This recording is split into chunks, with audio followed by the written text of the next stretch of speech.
جس کے بارے میں حضرت سلمان فارسی رضی اللہ تعالیٰ عنہ نے یہ بیان کیا کہ حضور نے ہمیں یہ خطبہ ارشاد فرمایا شعبان کے آخری دن، فقال، اور فرمایا، یا ایھا الناس، اے لوگو، قد اظلکم شہر عظیم، تم پر ایک عظمتوں والا مہینہ سایہ فگن ہو گیا ہے۔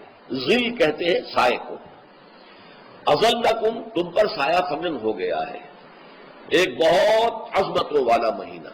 اب دیکھیں یہ وہی ہے بات جو انگریزی کے محاورے میں ہے کہ coming events cast their shadows before, آنے والے واقعات کا ایک سایہ سا پہلے سے پڑ جاتا ہے۔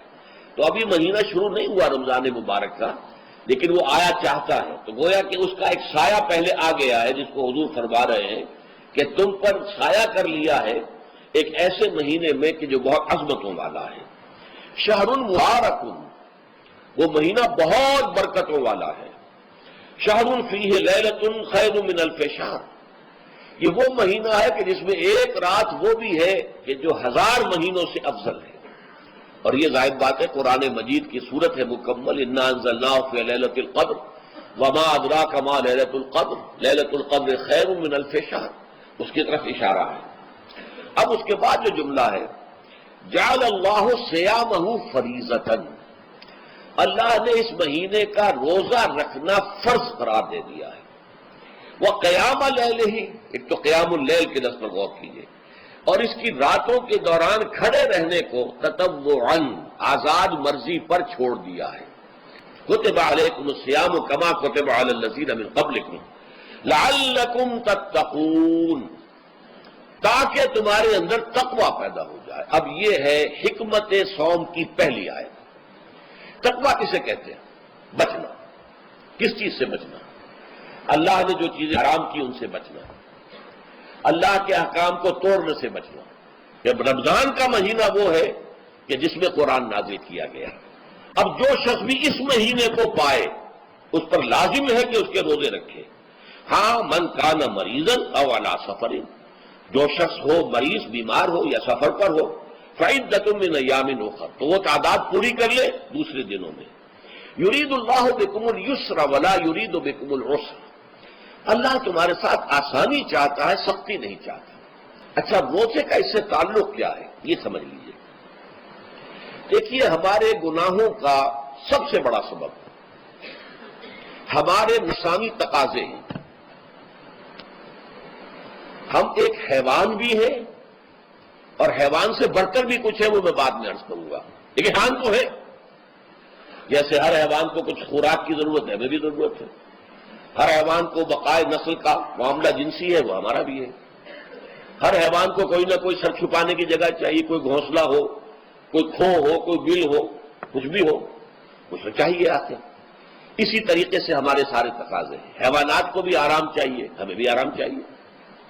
یہ حیوانی تقاضے جو ہیں، جن کو ہم کہیں گے اینیمل انسٹنکٹس، ہمارے وجود کے اندر ہیں یہ، اور ان کا تقاضا ہمارے اندر سے ابھرتا ہے۔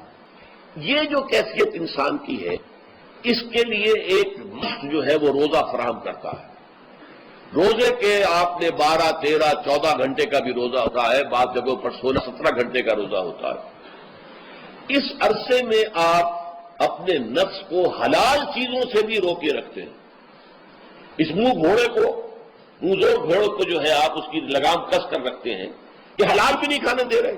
یہ پابندیاں نفس کے اوپر لگانا، یہ ایک مشق ہے، یہ ایک ریاضت ہے۔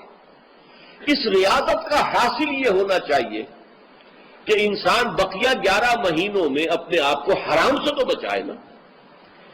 یہاں وہ حلال سے رکا ہوا ہے اللہ کے حکم سے، کہ حلال چیز بھی نہیں کھا رہا، دن بھر نہیں پی رہا، دن بھر نہیں اپنی کوئی شہوت پوری کر رہا، دن بھر حلال ذرائع سے بھی، تو اس سے اس کے اندر یہ ایک، جس کو ہم کہیں گے سیلف کنٹرول پیدا ہو جائے، اپنے نفس کو قابو میں کر لے۔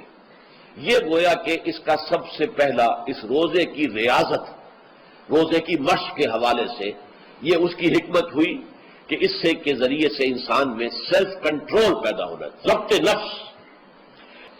شہر رمضان الذی انزل فیہ القرآن ھدی للناس وبینات من الھدی والفرقان، یہ قرآن کیا ہے، کیا بنا کر نازل کیا گیا؟ یہ حال ہے یہ لوگوں کے لیے، پوری نوع انسانی کے لیے ہدایت ہے، اور یہ ہدایت بینات کی شکل میں آئی، واضح تعلیمات جن میں کوئی شک و شبہ کی گنجائش نہیں، از خود روشن۔ بینہ اسے کہتے ہیں وہ شے جو از خود روشن ہو، جس کو ہم کہتے ہیں کہ آفتاب آمد، دلیل آفتاب۔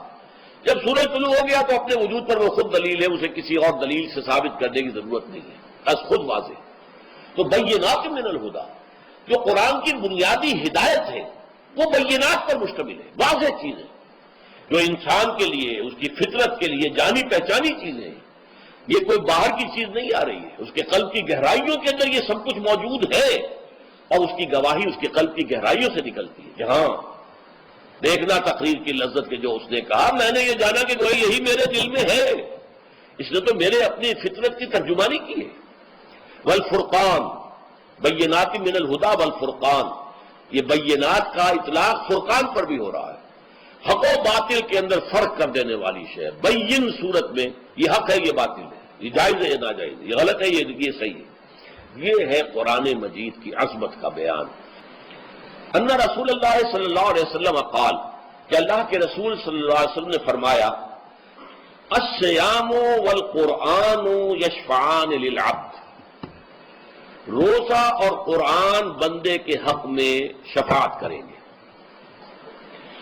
یقول الصیام، روزہ یہ عرض کرے گا اللہ کی جناب میں، اے رب پروردگار، انی منعتہ الطعام والشہوات بالنہار، میں نے تیرے اس بندے کو دن کے دوران کھانے پینے سے اور اپنی شہوت کا تقاضا پورا کرنے سے روکے رکھا، یہ میری وجہ سے روکا رہا، تو میری شفاعت اس کے حق میں قبول فرما، فشفعنی فیہ، میری شفاعت اس کے حق میں قبول فرما۔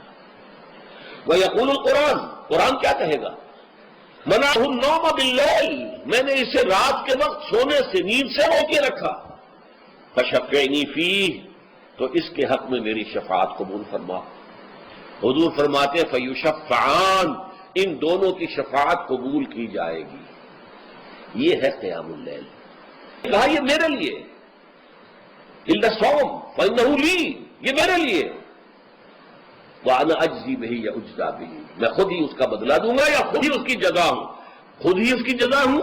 اللہ کے اس بندے کا تعلق میرے ساتھ ایسا قائم ہو جائے گا کہ گویا کہ اسے میں مل گیا، اور میرا یہ مل جانا ہی در حقیقت انسانیت کی معراج ہے۔ اور دعا کے بارے میں جان لیجئے کہ حضور نے فرمایا الدعاء مخ العبادہ، دعا جو ہے عبادت کا اصل جوہر ہے، لب لباب ہے، اور یہ بھی کہا الدعاء هو العبادہ، دعا ہی اصل عبادت ہے، دعا ہی اصل عبادت، دعا جو ہے وہ روح ہے اس کی۔